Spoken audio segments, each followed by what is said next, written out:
Salut à tous, c'est HV, j'espère que vous allez bien. Aujourd'hui on se retrouve dans un nouveau secret de film. Oui, je sais, ça fait longtemps que je l'ai pas fait, mais bon, il y a eu les vacances, je suis parti 2 mois et demi aux États-Unis. Donc voilà, c'est reparti, on recommence sur cette saison. Comme d'habitude, avant que la vidéo ne commence, n'hésitez surtout pas à me suivre sur les réseaux sociaux, sur Twitter, sur Facebook et maintenant sur Instagram. Et je vous mets tous les liens dans la description. Secret de film, c'est toujours le même concept. Je prends une série de films et je vous raconte des anecdotes de tournage dessus, tout simplement. Et aujourd'hui, on s'attaque à une des trilogies les plus célèbres du cinéma, Le Seigneur des Anneaux.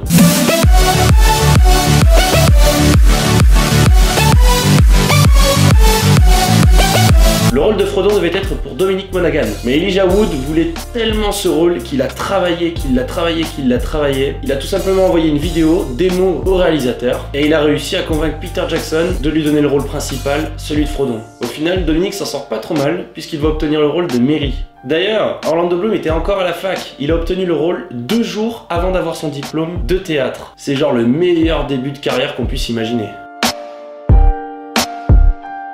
Bon là maintenant on va parler du truc le plus important dans le film, c'est-à-dire l'anneau tout simplement. Et bien du coup une équipe de joailliers spécial a créé en fait 4 types d'anneaux pour le tournage, soit 4 tailles différentes. Une petite taille pour les doublures des hobbits, ceux qui étaient plus petits, une taille normale pour les acteurs, une taille géante pour les grandes doublures, et enfin une version de 10 cm de diamètre qui était utilisée donc pour les gros plans. Anecdote assez drôle, l'anneau est en fait la copie même de l'anneau de mariage du producteur du film, Rick Porras.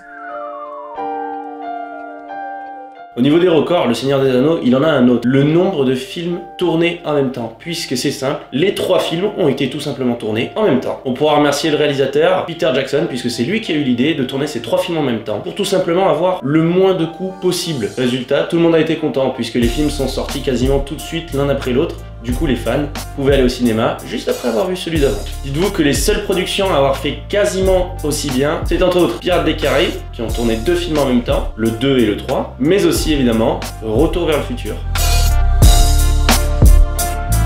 Le rôle de Gandalf devait être pour Sean Connery, oui, le mec qui fait James Bond, mais aussi, si vous préférez, le père d'Indiana Jones. Eh bien, il a refusé le rôle tout simplement parce qu'il ne comprenait pas le scénario. Et à mon avis, il doit s'en mordre les doigts, vraiment. Quand on sait que le cachet pour un tel rôle était de 10 millions de dollars, mais surtout, c'était aussi 15% des recettes au box-office, ce qui fait au total 400 millions de dollars. Sean, t'as pas été fut sur ce coup-là. Bon, tout à l'heure on parlait des costumes, et dans ce film, il y en a pas mal. Et ce sont donc les costumes en côte de maille qui sont les plus présents dans le film. Et bien dites-vous qu'il y avait seulement 2 personnes pour les réaliser. Et au total, ça a donné 12,5 millions d'anneaux en plastique. Je sais pas si vous imaginez le boulot, mais c'est assez énorme. Ça leur a même fait perdre l'empreinte digitale de leur pouce et de l'index. Pour un souci d'authenticité, les décors servant du village de Hobbit ont été créés 1 an avant le tournage, tout simplement pour que la nature puisse reprendre les droits et donner un aspect plus naturel au décor. Ce village est d'ailleurs en Nouvelle-Zélande, pays natif du réalisateur Peter Jackson. De plus, pour ne pas abîmer ces fameux décors, la production a choisi d'utiliser des moquettes d'herbes sur tout le tournage. Et si vous êtes curieux, vous pouvez même aller le visiter en Nouvelle-Zélande.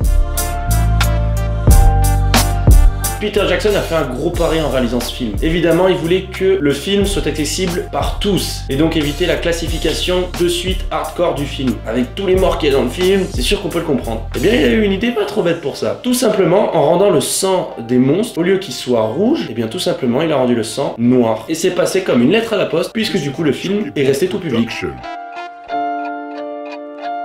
Le tournage de la trilogie a été particulièrement éprouvant pour les comédiens. Faut savoir que certaines journées de tournage pouvaient durer plus de 16 heures. Et pour les Hobbits par exemple, il fallait environ 2 heures pour mettre en place les prothèses aux pieds. Les acteurs se levaient donc vers 4 heures pour tourner au final que vers 10-11 heures du matin. Et ce tous les jours, pendant environ 2 mois, et ce 3 fois. D'ailleurs, Sean Astin, qui joue le rôle de Sam, a au total perdu 12 kilos pendant le tournage. C'est pour vous dire à quel point c'était éprouvant.